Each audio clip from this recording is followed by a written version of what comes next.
Hello? Hi, this is Frank Jackson. Do you remember me from, I think it was a couple weeks ago? Yes, that's scammers. Right, about the scammers.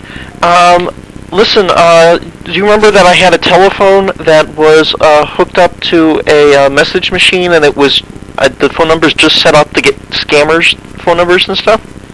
No, I didn't know you had that. Okay, well anyway, you just called, I think probably earlier today, and you left a message on there that you wanted someone named Mr. Lamb to call you at this number? Yeah.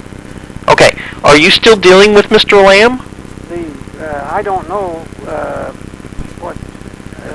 what Mr. Lamb's situation is here. I got a call from, or a message from, supposedly this guy at this oil company who wanted me to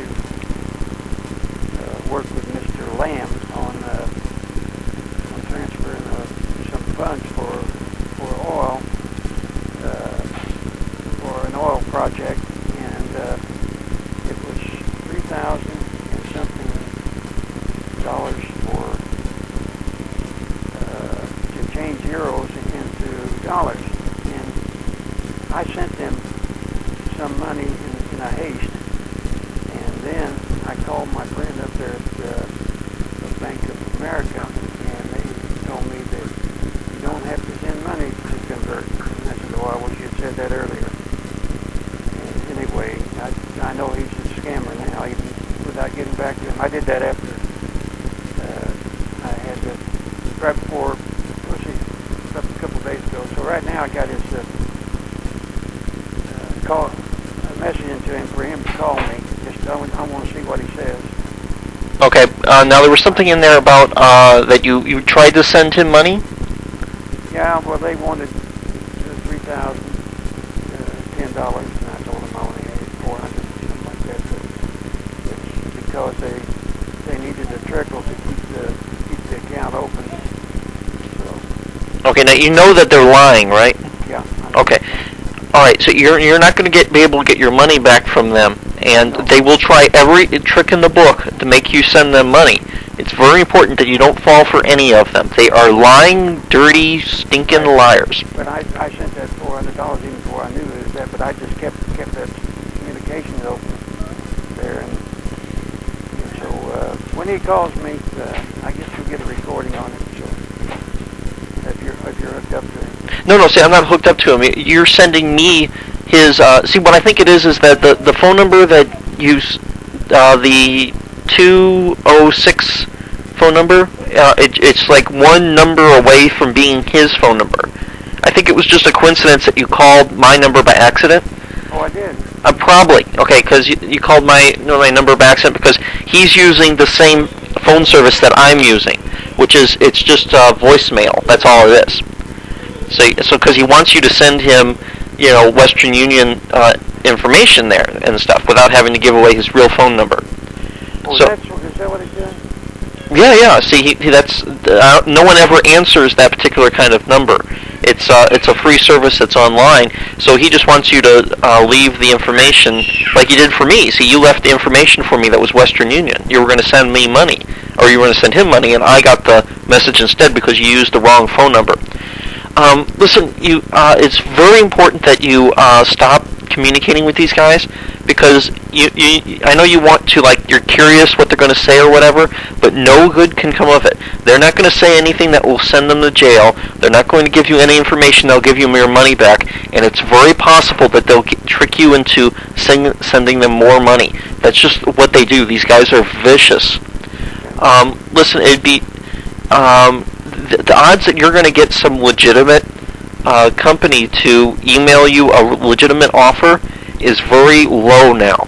The vast majority of everything you're going to receive through the email is either going to be spam, or, they're going to sell you Viagra, or it's going to be another con artist trying to hurt you. I highly recommend that you give up email right now.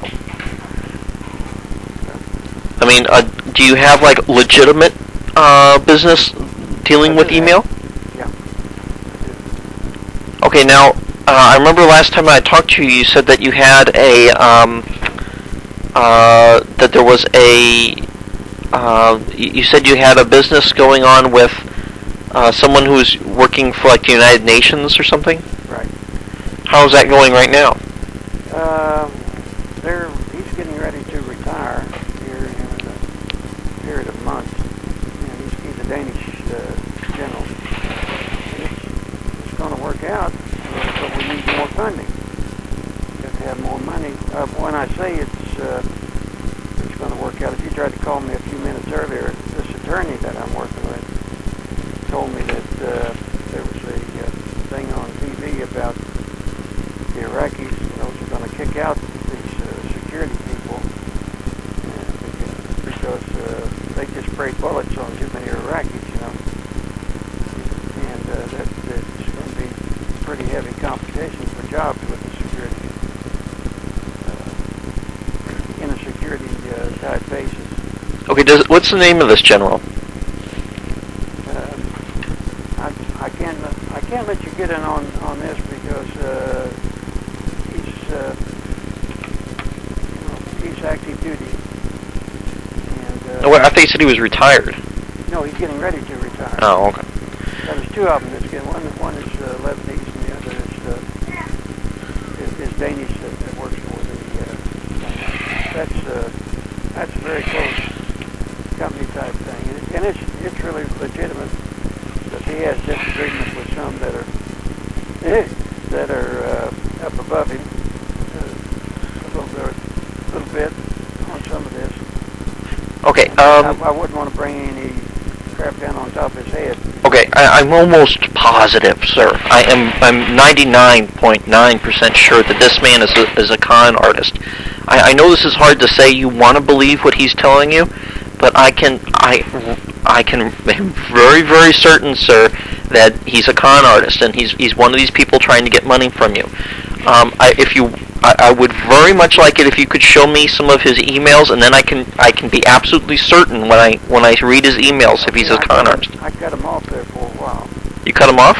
Yeah, on the emails because the attorney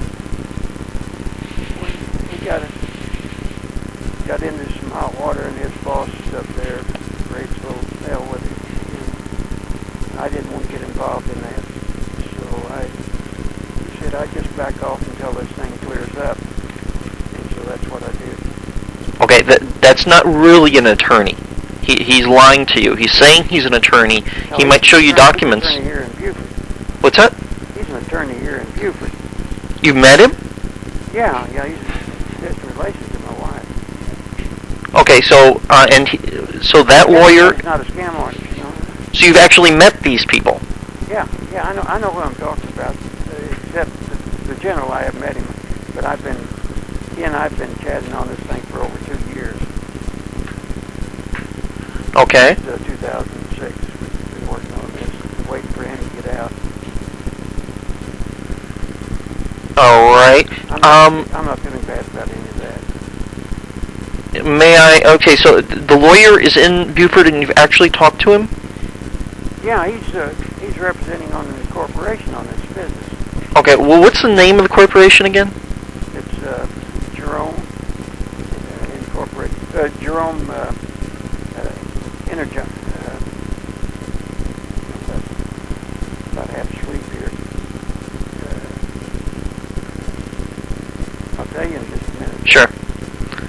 It's my middle name, and in different organizations. Gosh, I can't even speak. I was up a couple of nights, didn't sleep. In fact, maybe we ought to discuss it some other time. But no, I'm on to playing, and right now, go back to the bridge report of it. Okay. Okay. So it's Jerome Inc.